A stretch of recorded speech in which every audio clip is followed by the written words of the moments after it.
Let's talk about one of the most overlooked players on the Cowboys roster, Hunter Luepke. He hasn't been the headline guy this season, but his role deserves a closer look. With so many starters sidelined, every snap and every block has mattered. Luepke's been mostly used as a blocker, the kind of player who does the dirty work that rarely shows up in the stat sheet. He's had a few touches here and there, but his main job has been clearing lanes and protecting the quarterback. Now before we go deeper, don't forget to subscribe to the channel, like this video, and share it with your friends.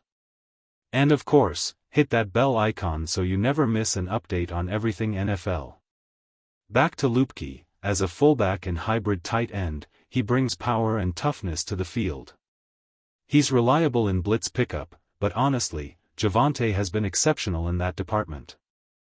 Luepke's more of your emergency power option, a fullback when needed, a tight end in a pinch, and a key contributor on special teams.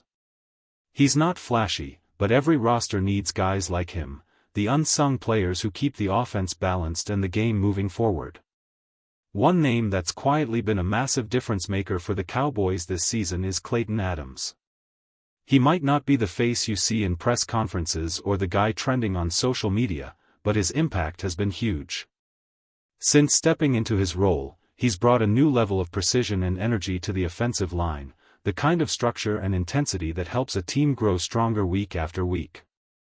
Everything fans hoped Adams would bring, he's delivered. The blocking schemes look sharper. The communication up front has improved. And you can just feel that confidence radiating from the line. It's no exaggeration to say he's been one of the most important additions to this Cowboys staff.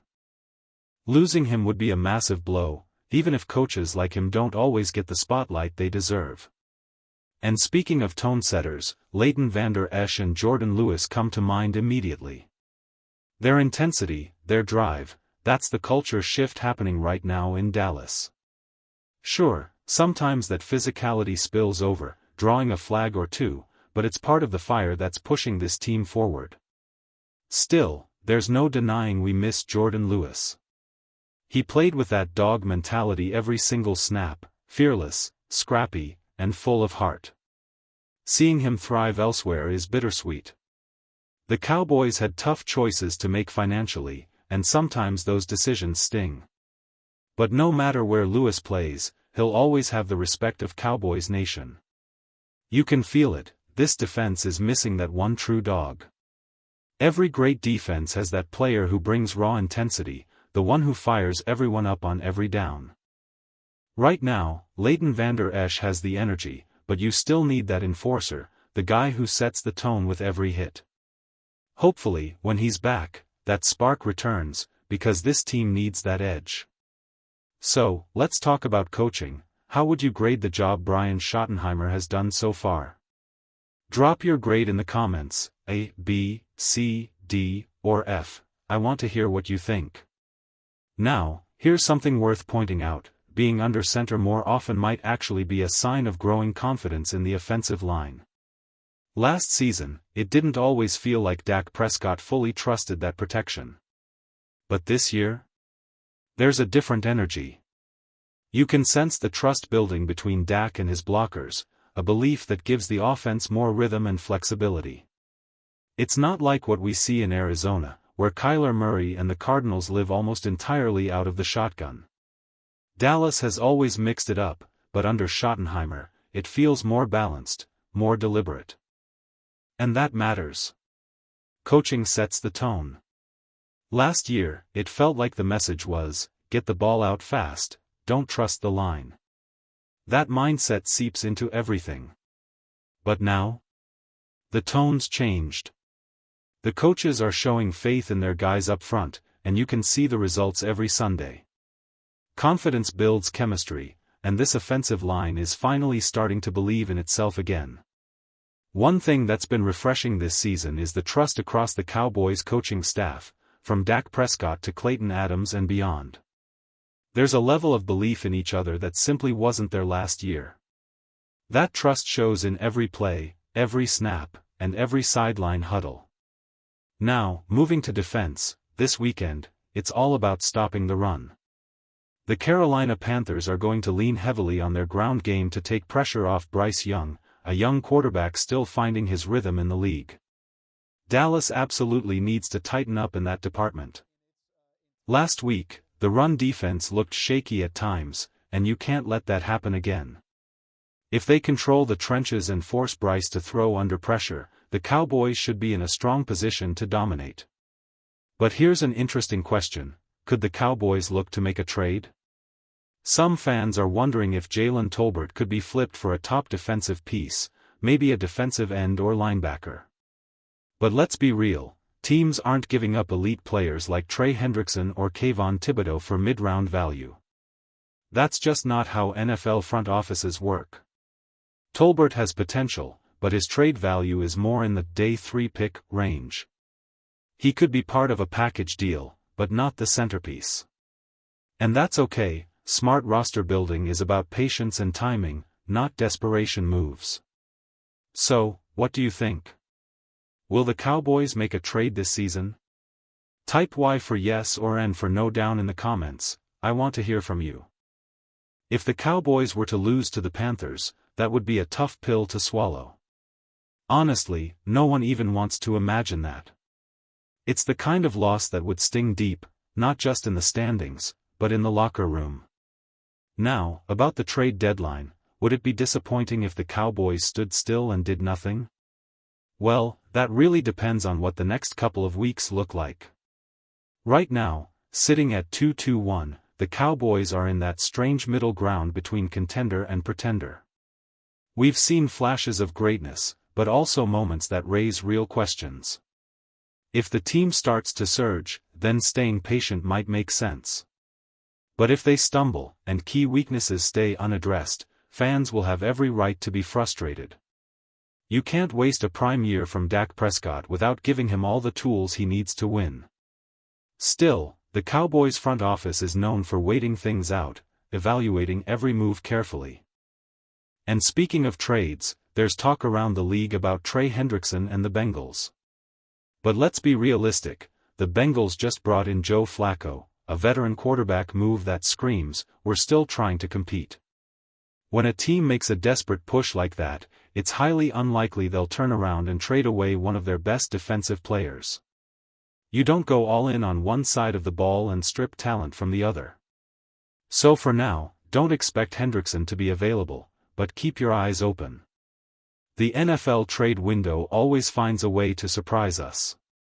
Of course, if the Cowboys drop a couple of games before the trade deadline, everything changes. That's when you reassess, reevaluate, and maybe make a move you weren't planning to.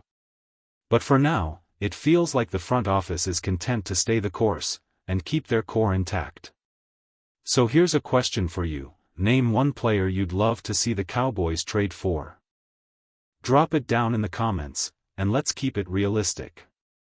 As much as we'd all love to see Myles Garrett in Dallas, that's not happening anytime soon. Now, onto a topic that's got a lot of fans talking: re-signing George Pickens and Javonte Williams. These two have been game changers. Pickens brings that swagger and explosiveness this offense has been missing, and Javonte's power and vision out of the backfield fit perfectly into Dallas's system. The good news? The Cowboys have options. They can use the franchise tag on Pickens if needed, but ideally, they'll work out long-term deals for both players. Javonte's already made it clear, he loves playing in Dallas. And for both guys, sometimes the grass isn't greener elsewhere. Stability, chemistry, and belief go a long way in this league. And financially? The Cowboys are fine. Cap space won't be a problem if they choose to keep this group together. But here's the real question: do you trust the Jones family to make the right moves when it counts?